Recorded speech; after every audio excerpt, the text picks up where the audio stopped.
Ever watched rowing and thought to yourself, I am completely lost? Well, have no fear. In this video, I'm going to take you from beginner to the person who's going to explain it for all of your friends when you sit down to watch rowing in the Olympics this year. Rowing may seem simple. It's just boats moving from point A to point B, but there is a whole world of excitement and strategy and drama that you're missing by not understanding what's happening. Maybe you've seen or read The Boys in the Boat. That's a fantastic snippet of what rowing at the Olympics looks like. I'm going to take you on a journey through time, from the beginning of rowing in the Olympics to that 1936 Munich Olympics to today, where it is high tech, high speed, and I'm gonna make sure that you have fun doing it. Don't worry, I will break it down step by step, so it's super simple and you get to enjoy the experience. And with the Olympics just days away, now is the perfect time to dive in. I'm Shane Farmer, the founder of Dark Horse Rowing, the world's largest rowing YouTube channel. I am a rower, both collegiate and masters, and I'm also a sport commentator for the world of rowing, both indoor and on water. And don't forget, stick around till the end because I'm talking about some of the controversies happening in the world of rowing as we speak. Rowing is basically just taking a fixed vessel, putting people inside of it, giving them oars, and then having to propel those vessels against others across the finish line. The unique difference about rowing, however, is that in rowing, you actually cross the finish line backwards, which is different from other sport, except perhaps the backstroke. The basic rowing motion is 4 simple parts, if you've never looked at this before. The drive phase, it's where you actually put the oar into the water and propel the thing, the boat in this instance. Then you come to the finish. That's the back side of the stroke. It's not a stopping point, it's just where the oar actually comes out of the water. Then you have the recovery, in which you take the oar, you square the blade, you slide forward, and it's called so because we recover. Then you square up the oar blade. This is my oar, by the way, I know. Great demo. Then you're gonna drop that oar back into the water. That's called the catch because you're catching the water, and then you propel yourself through the drive again. Those are the 4 basic phases of the stroke. Now, rowing has its roots as a simple mode of transportation. In Greece and Rome and Egypt back in the day, it was a way to travel along bodies of water and to be able to transport goods before the invention of the motor or even perhaps sails. It came, however, to England, and in the late 17th, early 18th century, it converted to becoming an actual competitive sport, beginning with one of the most famous boat races in the world, the Oxford-Cambridge boat race in 1829, which still stands today as perhaps one of the more famous rowing races that exists. Now, in rowing, you actually have 2 types of rowing, and you're thinking, wait. You just said rowing is rowing. It is. Rowing is rowing, but there are 2 ways of accomplishing rowing. The first is called sweep rowing, and that is where each athlete has one long, large oar. Now, in sweep rowing, you have to have a partner, because if I only have one oar that goes out to this side, well, I need somebody else to counter that power so I don't just row in circles. A good way to remember sweep rowing is to imagine a broom. You only have one broom to sweep with, which brings me to sculling. Sculling is where each athlete has 2 smaller oars and lighter oars. And in sculling, you can see this is a sculling blade. Now, it's just interesting, if nothing else, to take a look at the shape. You can see it's slightly concave. You can see that it's slightly smaller. Now, a sweep blade is going to be longer as well as wider to be able to get more surface area on the water. The shaft of the oar is going to be thicker, and that is going to allow more power to be able to put on a single oar versus being distributed amongst 2 oars. And so when you are watching rowing, you look for whether the athletes have 1 or 2 oars, and that will determine if it's sweep or sculling. When you're looking at the boat categories, a sweep event is going to be denoted by a lack of an X. If you see an X written in the boat categories, that is an indicative of sculling. So speaking of boat classes, let's talk about what those are. Now, you can have anything from 1, 2, 4, or 8 people in a boat, excluding the coxswain, which I'll get to in a second. Now, in the single, that would be 1 person. Of course, they are going to be sculling. And so you will see a 1X, that is the single sculls. When you get to 2, now you need to pay attention to whether it is a pair, that is each person is sweeping, or a double, that is each person is sculling. Now you go up to 4, we have the 4 is where they are sweeping, each athlete has 1 oar, or a quad where they are sculling. Finally, you have the 8, in which they are only sweep rowing. After that, you determine, are you sweeping or sculling? Again, X or no X. And then finally, you have the option to have a coxswain or not. Now, what is a coxswain? A coxswain is the person who steers the boat, executes the race strategy, and makes sure that the athletes are all moving together in unison. Now, sometimes you see the coxswain because they are sitting upright in the boat. At other times, the coxswain is down in the hull of the boat, and you only see about this much of their head sticking up over the edge of the gunnel. And so that can be tough to figure out if that boat has a coxswain or not, but that is denoted by seeing either a plus or a minus in the boat category. So for example, if we see a 4, the number 4, and a plus sign, that means because there's no X, the athletes are sweeping, and the plus sign means that there is a coxswain in the boat. If it were a 4 minus, it's a 4 with no coxswain. If it were a 4X plus, it's called a coxed quad because they're now sculling. You saw the X, and there's a plus, which means that they are plus 1 person, the coxswain. Now, the coxswain's job is actually very intricate. Think of them as the F1 driver. They have to be on it, understanding the course. They have to know the race plan, when the other teams are going to make moves and when they need to push their crew. And they may have perhaps the most undervalued job in the boat. A lot of people don't recognize how much hard work goes into being a great coxswain, but a great coxswain can make or break a race. Now, the steering of most boats includes a tiny little rudder that sits in the water and can be controlled either by the coxswain, if there's a coxswain in the boat, or by the bow seat. That's the person sitting at the furthest back. Technically, they're at the front of the boat, but as a rower, it's the furthest back. And they would use their toe to turn that rudder, meaning they would just slightly turn their toe, and it's attached to a line that goes directly to that rudder. And that rudder is generally no bigger than a credit card, and it only moves about that much to steer the boat. Now, these boats being exceptionally long, it means that they can be difficult to move,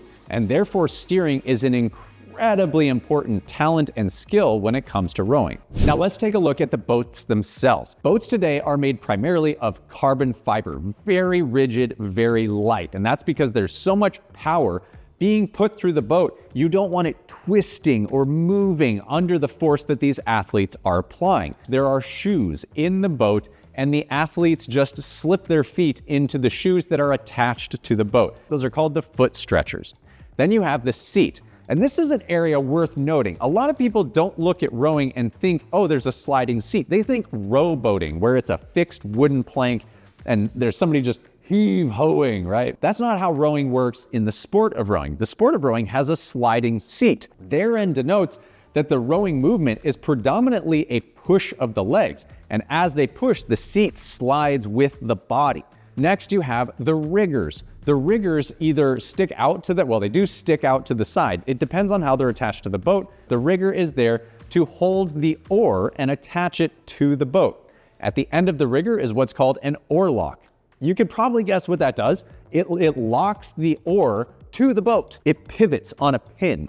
And so that's what allows the oar to move in a similar movement plane all the time. Now, there's a lot of skill that goes into making sure that the oar is at the right handle height, that the athlete is squaring it up and feathering it. That's what it's called when you make the blade flat. But it all happens by rotating around the pin where the oar lock sits, that's attached to the rigger, which is attached to the carbon fiber hull.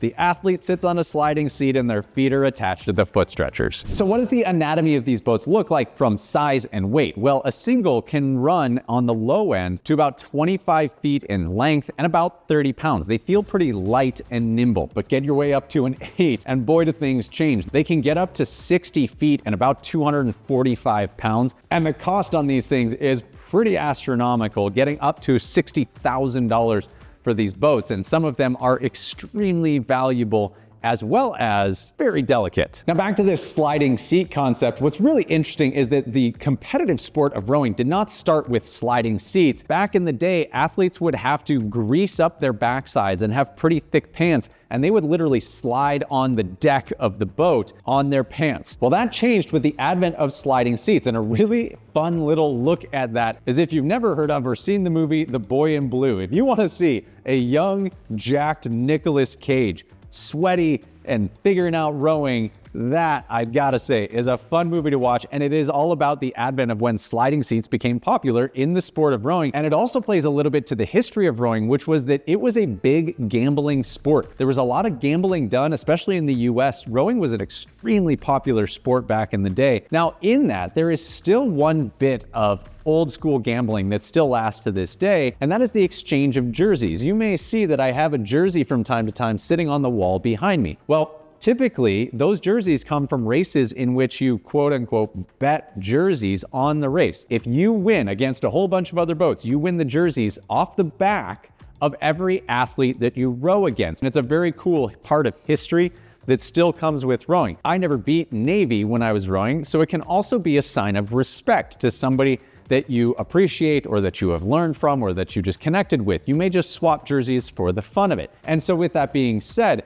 I've got a little project that I want to start with you guys. For those of you that do have a rowing background, or perhaps you don't have a rowing background, but you do have a tank of some kind that seems interesting to you, I'm going to drop my address right here. And if you want to send me a tank from your team, your club, perhaps a uni, I'm a size large by the way, and you want to send it to me and see it potentially featured in the background of one of my videos, it would be so cool to see all of those jerseys from you guys. I've been thinking about this forever, and I'm finally taking the plunge. I'm going to give you my address that you can send it to so that you can maybe get your tank featured on the wall behind me. Now, what does the course look like? Because of course, the course is what you're going to be watching. Now, in rowing, it's a 2,000 meter distance for Olympic level rowing. Now, fast times are going to be anywhere from 5 minutes and 30 seconds to 7 minutes. Now, why 2,000 meters? Well, in the 1800s, when rowing was kind of growing in popularity, the distance of a race was really determined by the location and how much distance was available on the lake or the river that they were choosing for racing. And somewhere in the late 1800s, there was a river in France that had 2,000 meters of water. The world of rowing was starting to get organized under FISA at the time, which was a French governing body, and they kind of landed on 2,000 meters as the fixed distance, and it has really lasted up until this day. But therein comes one of the issues and one of the things that we're going to be talking about when it comes to the drama happening in the world of rowing right now. So for the past 150 years, 2,000 meters has been the rowing distance. Now, with that being said, the courses are typically broken into 6 lanes, and those are buoyed lanes in a straight shot. There's no turning in Olympic rowing. The boats line up. They are held at what's called a stake boat, where a person or a machine holds the boats in place and makes sure that they are all aligned. Now, there's a bit of a challenge that happens here because if wind is blowing across the boats, it can try to push those boats out of alignment with their lane buoys. And if the race were to take off with boats out of alignment, when they started the race, it would be chaos. They would start swerving into each other, cutting across lanes. And so to avoid that, the boat is held in place. The boats or the coxswains or the athletes themselves then attempt to keep those boats as aligned as possible with whatever the water and wind conditions are. So the typical start sequence looks like this. The athletes know it's time to get ready for the race when the starter calls out each of the lanes. They'll call the name of each boat. And that is basically saying, I see you, you are present, you are here, we are about to race. They will call attention, a flag will go up, and when the flag drops, the race has started. At that point, the race is off. The athletes are going for 2,000 meters. Now, there are rules and regulations that are in place about staying in your lane and not interfering in the race, and there can be penalties assigned should you go out of your lane. Now, there can be advantages or disadvantages to different lanes in a race depending on the course and the conditions. Some courses, for example, might have a tree line all the way along one side of the river. Now, let's say there's a cross breeze. Well, guess what?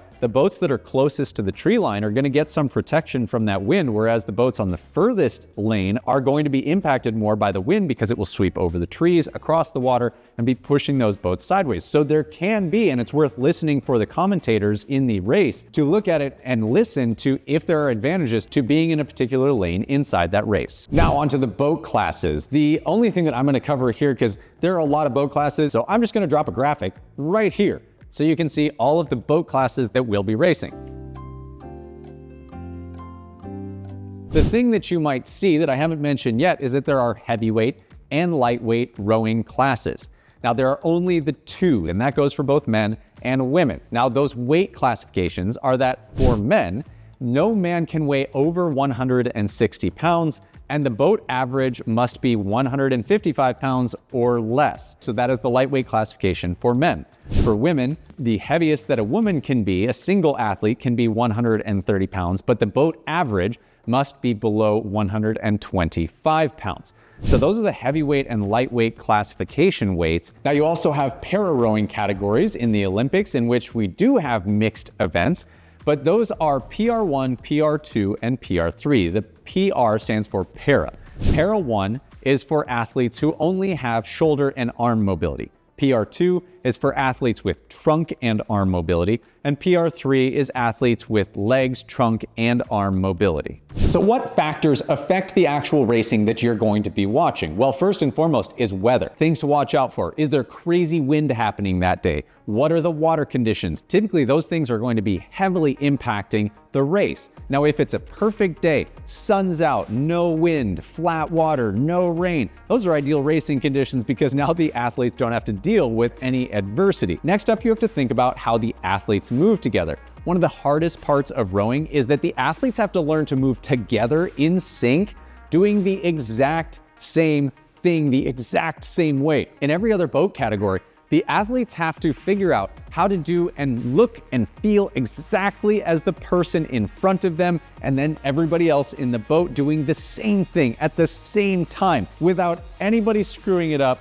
for 2,000 meters. And that is what makes rowing such a challenging sport, but also so fun to watch. And so on the surface, as a spectator, you're looking at it and going, wow, they make it look so easy. I guarantee you, the athletes in those boats' worlds are melting around them, and every ounce of their being is suffering to try and make that boat move fast. So what should you look for when you're spectating the race? First, start by figuring out how many athletes are even in the boat. 1, 2, 4, or 8. Then figure out, is this a sweep or a scull event? Then coxswain or no coxswain, then heavyweight or lightweight. Great, now you have your boat understanding. Next, what you should be watching for is what happens, number one, out of the gates. As soon as the race starts, who jumps ahead? Who makes a move early? It's a 2,000 meter race, and typically the athletes and the teams will be breaking it down in 500 meter chunks. A good way to think about this is that you have 4 quarters. You have to decide what to do inside of each of those 4 quarters very strategically, because you never know what other teams have up their sleeve. So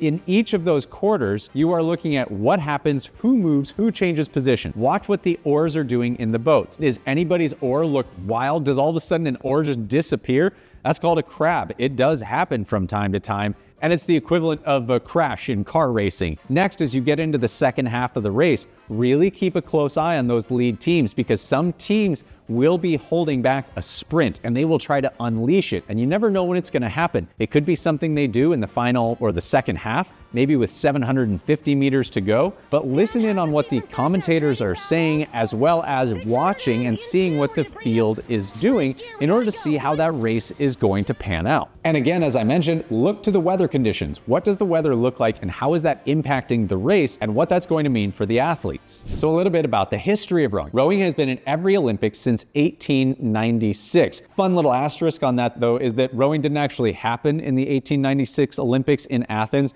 because the weather was so bad that they had to cancel the event. So while it technically was on the roster, the race didn't actually occur. And women's rowing wasn't included in the Olympics until 1976. It's fascinating to know that they were so integral in women's sports history, and it just feels like yesterday that they finally allowed women's rowing into the Olympics. Now, early on in the days of rowing, the UK and the US were huge powerhouses in the world of rowing, especially in the big boats, which was often the exciting. That changed, especially through kind of the middle of the last 150 years, as we saw Soviet dominance starts to come out and German dominance. And at this point, it's starting to look like the world is kind of getting a little more balanced in the big boats. The one notable exception is that often the US does not bring a whole lot of sculling events to the world of rowing. But fun little asterisk, which I feel like there are a lot of here in history, it's just worth noting, is that the US is sending its first male single sculler to the Olympics in a long time. Now, some notable drama in the world of rowing. In 2021, a rower from Norway, his name is Kettle Borch, and he was stripped of his gold medal for bringing a sponsored product, a Red Bull can, onto the podium and given a second place finish. I'm curious what you think about whether rules and regulations as to bringing products and sponsors onto a podium is the responsibility of the athlete to know better. Especially in the world of rowing, there's not much sponsorship money, so athletes don't make a lot and many are self-supported. However, do the athletes have a right to be sponsored and to use their platform to talk about their sponsors so that they can earn a living as they do that? Curious what you think. The second controversy, and this is interesting because this will be a common point of discussion over the next 4 years, is that this will be the last Olympics at this point where 2,000 meters is the racing distance. I mentioned that 2,000 meters has been the standard in all of recent memory in rowing. But when we get to the Olympics in LA in 2028, it was just announced that the course is going to be 1,500 meters. And this is a wild change to the world of rowing. Every college athlete, every international athlete, we have all been racing 2,000 meters forever. This changes the name of the game in the world of rowing because we've all trained for 2,000 meter distances. 1,500 meters is significantly shorter. And what that means is it pushes the sport to the power athletes rather than the athletes who can sustain over a 6-minute window. Now we're going to be looking at race distances or times that are going to be in 4.5 or perhaps sub 4.5 minute times. And that changes the anatomy of rowers. So what are we going to be seeing over the next 4 years as countries have to adjust to what kind of athletes are going to be in the boat and what those entire training programs look like? So I encourage you, dive into rowing, have fun watching it in the Olympics. You obviously don't have to tune into every race, but this is the one time every 4 years when we all see rowing and everybody wonders what is happening inside of the boats. Hopefully you have a better understanding of how that goes now. And hey, if you want a Spectator's guide so that you can remember a lot of these important points, I would encourage you to go to darkhorserowing.com/Olympics and you will find our guide that you can easily download for free to help you spectate and follow along with what's happening in the boat.